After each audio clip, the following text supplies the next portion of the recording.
If you hood educated, I'm glad you made it.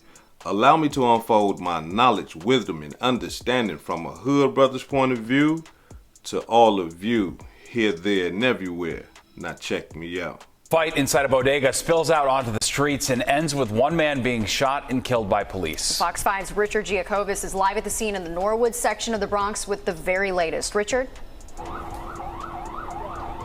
Natasha, Steve, still a very active scene here. At least 13 shell case markings behind me outside that bodega, where police say a fight ensued inside, then back out onto the street that left a 21-year-old dead tonight. We'll show you some video from the scene earlier where members of the Queens Warren squad were parked investigating a separate incident outside the deli just before 11:30 this morning. A white Lexus double parks next to them.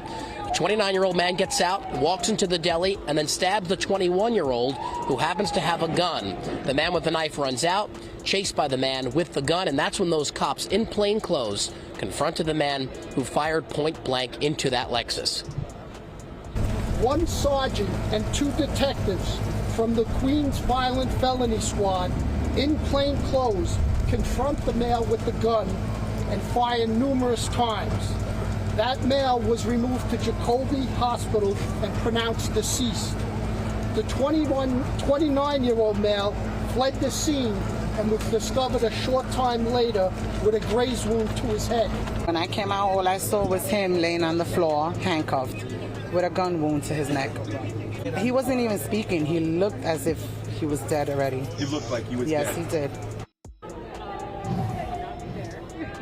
Now, that 29-year-old man was found not too far from the scene with a bullet wound to his head. He was taken to the hospital in stable condition. Police don't know the connection the two men had to each other and why they were here at this deli in the first place. They are still investigating. We're live in the Norwood section of the Bronx. Richard Giacobis, Fox 5 News. Steve. Richard. Heather, what are they saying? Hi, Kurt. Kyle Lockett's family tells me he frequented this bodega here on East Gun Hill Road and Hull Avenue. But 1 year ago today, his usual trip to the deli unfortunately turned deadly. And now his family is left with many unanswered questions. A gathering of grief on the 1-year anniversary of his death. Family and friends of 21-year-old Kyle Lockett stood around his graveside. Just remember him as he was. Kyle had dropped his weapon. It was already done. And the video, it shows, because they showed me the video, that he had already dropped it. It was not even in his hand. He never fired at the police. They never were in danger. It shot him in his back. They did not state they were the police. They just shot him. And as he fell to the ground, they were using profanity. Lockett's family has met several times with the Attorney General's office, but say they feel information is being withheld. I do appreciate that they, sat down with us a few times, but we still have no names, and we were unsatisfied about what was going on with it. And we have reached out to both the AG's office and the NYPD. They tell us this case is ongoing and is being investigated by the Force Investigation Unit. Meanwhile, the suspect who stabbed Lockett on that deadly day is due in court next week. Reporting in Norwood, Heather Fordham, News 12. Hopefully that family does get the information. Cold. I'm talking about you. Man. Do y'all hear what them people said? This man right here was stabbed multiple times. After being stabbed, he was shot and killed by the police. Now, before I get into this demonstration, allow me to say Happy Memorial Day for those who celebrate this holiday. For me, I like to give a shout out to, the ones who have given up their lives, who have made the ultimate sacrifice for us to continue to live in freedom here in the United States of America. I also would like to give a shout out to the hood educated residents and the guests who have lost loved ones. On this day right here, remember your loved ones. If you got time and if you're able, a lot of the times, like what we would do, we'll go to the grave sites and stuff like that. And for those who smoke that Mountain Lion Kush, have a blunt with them. For those who, they favorite drink, have a shot with them, play their favorite song and stuff like that. Just to, to remember the people that we have lost. let's get into this demonstration, because when I get to talking about this, I it's too many that I done lost. And I know it's probably too many that you guys have lost. But let's get into this demonstration. Here it is. We have a 21-year-old brother who goes by the name of Kyle Lockett. 21. He's in the bodega, or for us, a store. He in the store, and as you see him walking around, it appears that he's looking for something to buy. The next thing you know, a man enters the store, punch him in the face, and start stabbing him. Now, we got to understand, as soon as he punch him, the young brother, they start tussling and everything like that. They tearing the store up. I'm talking about chips falling. I'm talking about stuff falling over. They still throwing down. But little do Kyle know is that this man right here is not punching him with his fist. This man right here is actually stabbing him repeatedly. So here it is, when they fall to the ground, the man with the knife gets on top of Kyle. And he stabs him so hard that Kyle lets out a scream that, I'm talking about, like, when you hear this scream, you know that Kyle understood then, like, wait a minute, he's not punching me, he's stabbing me. And while he's on top of him, at some point he probably seen the man with the knife, because the man coming from here with it repeatedly, right? So after stabbing Kyle multiple times, Kyle lets out the scream. The man jumps up and bails out the store. I couldn't believe it. I'm thinking Kyle finna just lay down on and be like, oh, help me, call the ambulance or anything like that. No, Kyle hops up like he ain't been stabbed multiple times and runs behind the guy. And when he runs behind the guy, he say something like, yep, okay. And he's digging in his bag. When Kyle gets out, when the first man who stabbed Kyle, he runs out the store and runs to a white Lexus. Little do he know is that Kyle is right behind him. I'm talking about on him. And he probably didn't realize Kyle was behind him until he started hearing them thunderclaps. Bow, bow. Yeah. The whole time they was in there fighting, tussling, and Kyle was getting stabbed, Kyle was armed. Now, I know a lot of y'all probably say, well, man, he getting stabbed. Why didn't he pull the gun out? Kyle was no match for that man. And what I mean by that, the man took control of the fight and everything the whole time. And Kyle probably understood that if I reach for this gun and pull his gun out while this man is controlling me, taking advantage of me, he'll take this gun from me and it'll definitely be over. So once he ran out the store, Kyle got his gun, chased the man. I'm talking about, y'all, listen to what I tell y'all. This man hops into this white Lexus. Kyle runs up to the window. Do you hear me? He runs directly up to the window and starts letting loose. Bow, bow, bow, bow. At least 4 times. Point blank range. While he's shooting this man, the next thing you know is you just start hearing gunfire come out of nowhere. When you start hearing this gunfire, you see Kyle, he starts running like he's starting to get away from the gunfire. Probably in his mind, he probably thinking that this is the guy's friends or something like that. But little did he know, it was the unmarked police, plainclothes detectives. They were serving a warrant for somebody that ain't got nothing to do with Kyle case and this other guy. So when the police hear and see Kyle running up to this car shooting, listen, I did not hear them say, freeze, drop the weapon. None of that. It was all gunfire. And after the gunfire, then you start hearing demands like, get down, drop it, and all that. But before that, nah, it was just gunplay.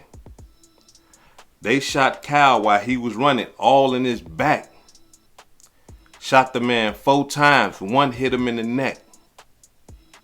Cal is on the ground. You see the gun is a little away from him because he did drop the gun.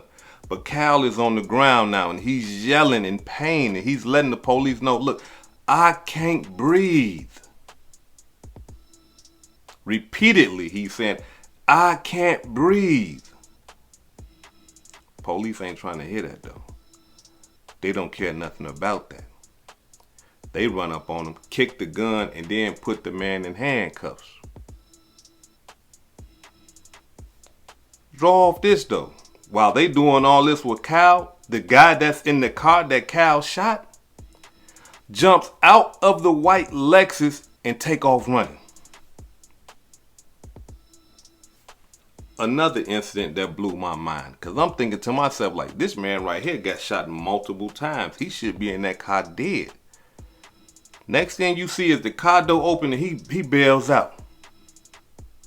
So while they arresting Cal, this boy right here runs for a little minute. Then he walks 7 blocks and then runs into a barbershop. He's in the barbershop arguing with the guy that owns the barbershop because the guy that owns the barbershop is like, hey, what's up? You want a haircut? No, I just got shot in the head. Somebody please, let me just sit right here. So instantly the barbershop guy is like, hey, look, let me call the ambulance. Let me call the police. No, don't call the police. I just want to sit right here. So the barbershop dude stopped peeping away. Something ain't right. You know what I mean? So he tell him, man, hey, look, no, you got to get up out of here because, they in New York. He know what's going on. I mean, like, come on, the barbershop, they know exactly what's going on. So when he seen all this, and this man don't want to call the ambulance, he like, nah. So when he try to put some out, the guy tells him, no, the gang is out there. Please don't put me out. If they catch me, they're going to kill me. Barbershop dude don't care about none of that. If they catch you up here in my barbershop, they going to kill you anyway. You got to get up out of here. So he trying to put him up out of there. Next thing you know, the police come because I guess some witnesses seen him running to the barbershop. Police come and grab dude up. Dude got skinned 1 time in the head.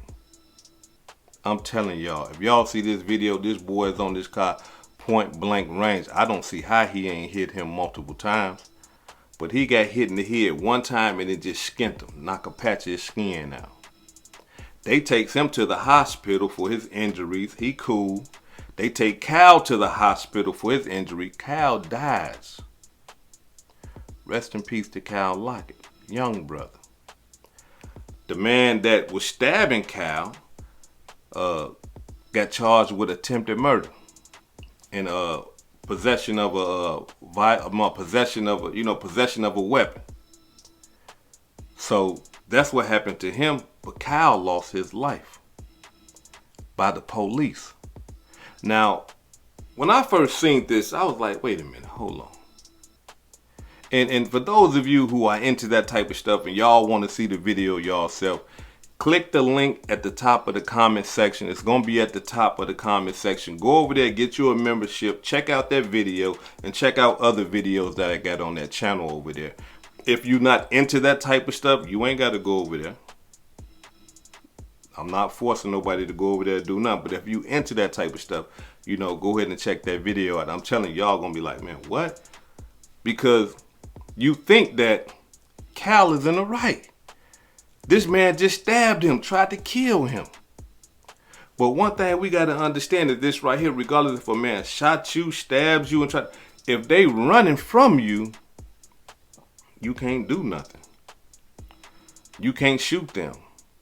You can't stab them. You can't do if they running from you, unless if he had a gun or something like that in his hand. Then you could say, well, no, I had to shoot him because he had the gun in the hand. I don't know if he was trying to go, or he told me he was going to go get a gun after he stabbed me. So something like that. I don't know. I ain't never been in a situation like that before. But according to the law, when they got their back turned and they running from you, it ain't nothing you can do about that. And Cal shot him while he was running. And shot him while he was in the car, I guess. But then we got to think about it. Cal got shot in the back. Cal was running from the police. And according to the reports that I seen, the police ain't been charged with Kyle's murder. It was a justifiable homicide because they seen him shooting at the other guy that just stabbed him. Understand, the police don't understand what happened before. The police don't understand that, wait a minute, man, somebody just tried to stab him. All they see is Kyle trying to kill this man. And so they end up killing Kyle. But they have not been charged. They saying that it's a justifiable homicide.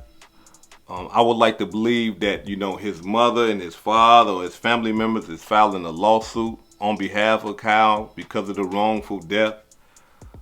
Once you see the whole story, you see what's going on. But again, being that all the police seen was him shooting at somebody, that's going to be a tough lawsuit. I just got to be 100. That's going to be tough.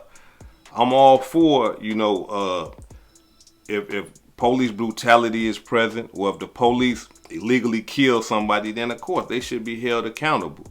But in this situation, it's real tough, and y'all know how I gotta be. I gotta be balanced. The police don't know what happened in that store. All they seen is Cal running out the store shooting at somebody. And they killed that young brother. Cold-blooded demonstration. Now, as I was doing my research, I got to dig into some of the history of Kyle and stuff like that. A lot of people saying that he enjoyed music. He was a good kid around the community. He helping old folks with their groceries, helping them cross the street. You know what I'm saying? He loved his family. He was a family-orientated brother, respected his mother. You know what I'm saying? A good young man. But I can hear it right now. I can hear some of the hood-educated residents. I can hear some of you guests right now. Like, hey, hood-educated. The boy couldn't have been too good. He running around New York with a gun. And I understand that. I really do. I understand that.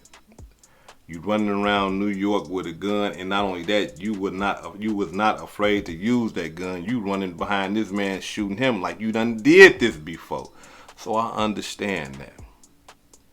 But on the behalf of Kyle and all the young brothers that fall victim to this street life, we must understand at one point in time of our lives, we all was good kids.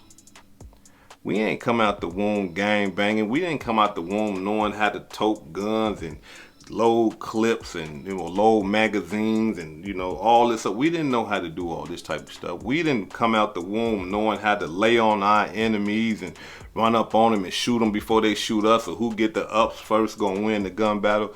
We didn't come out the womb knowing these things. All this stuff happened within time. We learned these things. How did we learn them? Did our mama and father teach us? Some have. But the mass majority of us learned from the environment. The ghettos across America. That's where we learned this stuff from. And we got to understand something. A good kid can turn bad when he's in these type of environments. Y'all might say, no, hood educated, if he a good kid, he a good kid. Bad kids is bad kids. No. Because we got to understand something, that this environment and the influence in the environments shapes us. Some of us escape. But the mass majority of us, we fall victim to the influence, which is very, very powerful. Then we got our friends, we got our family members that are part of this environment.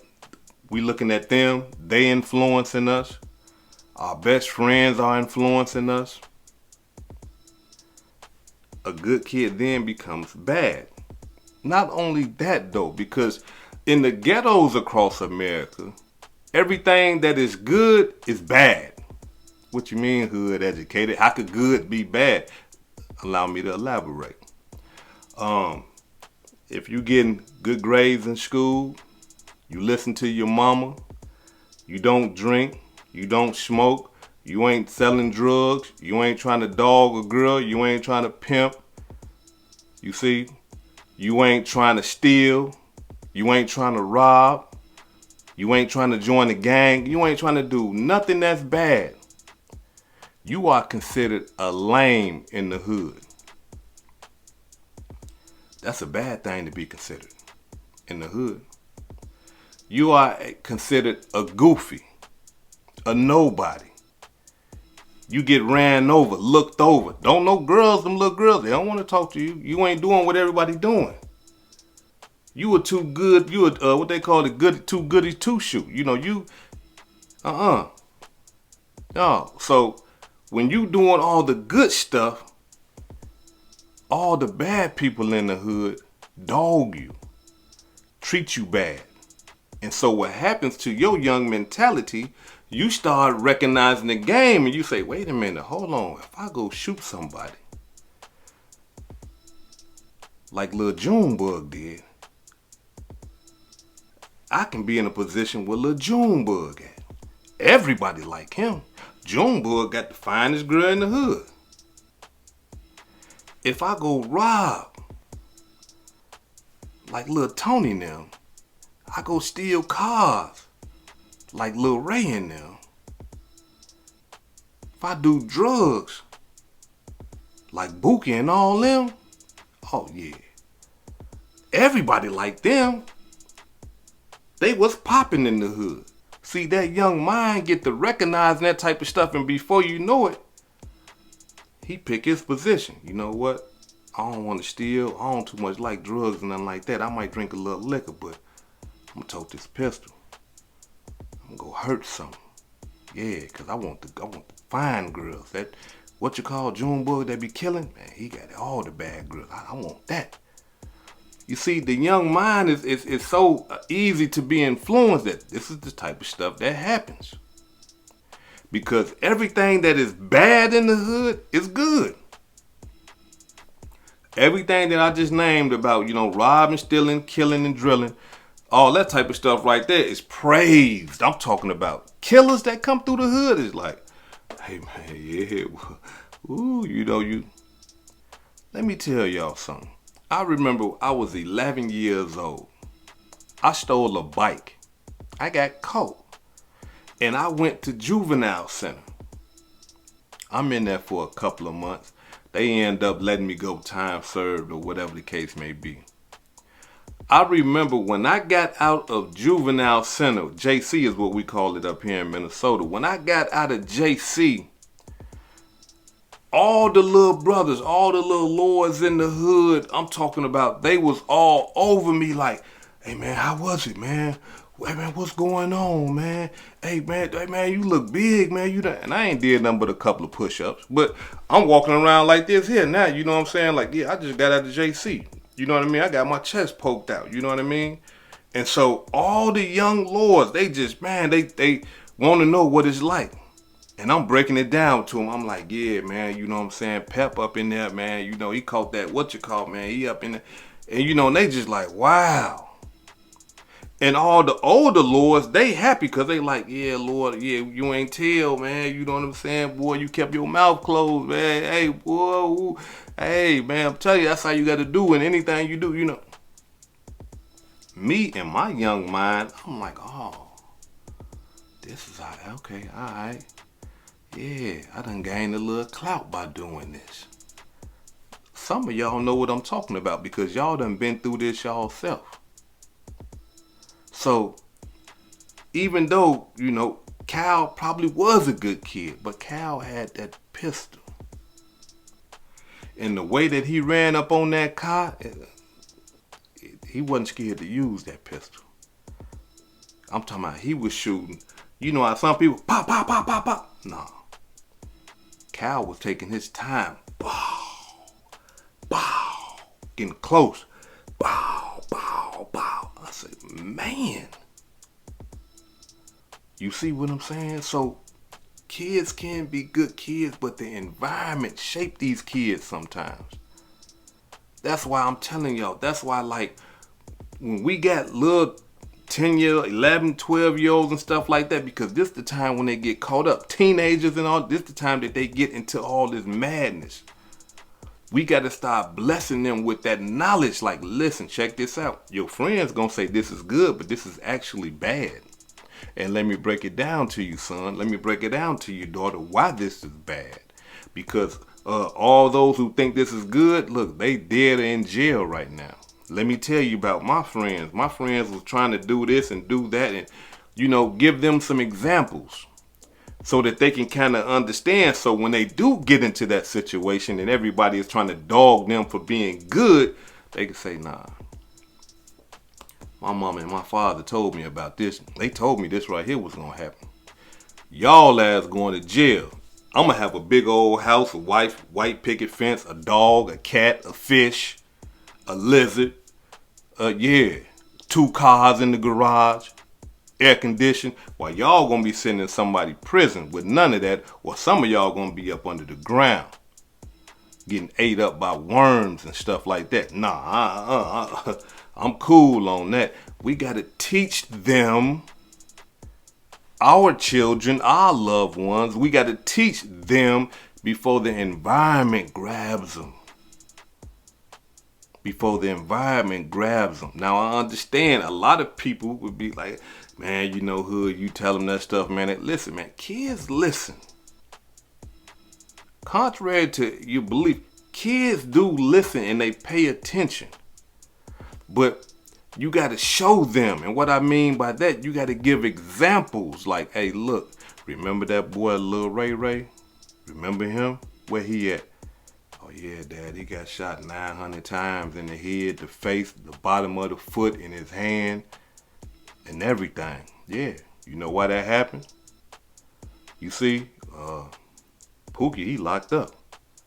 They gave him life in the penitentiary. Why you think that happened? Because teenagers is going to jail at this time too. These kids is going to jail, so we got to show them examples so that they can really realize and say, oh man, you know what? Then you say, well, what about that one boy that was good in school? The boy that got all the good grades. What about him? Where he at? Oh yeah, I heard, you know, he just went to college and he playing ball, you know, and he got a scholarship and, you know, he trying to get to the pros, or he trying to be a doctor. He going to legal school. He trying to be a lawyer. Give them examples, something that they can see. Something that's tangible to them so they can say, oh, I can do that. Because the same boy that grew up in the hood with me, he did it. I can do it too. You feel what I'm saying? That's what we got to start doing with our little ones. I'm telling y'all, look, y'all ain't got to believe me if y'all don't want to. But I would encourage y'all to pay attention to what I'm talking about. This is hood educated, not lane related. Peace and love, and y'all take care of yourself out there. If I said anything that caused you to think, hit that like button and subscribe to the channel if you're not subscribed already. And if you're feeling generous, please make a small donation to the channel.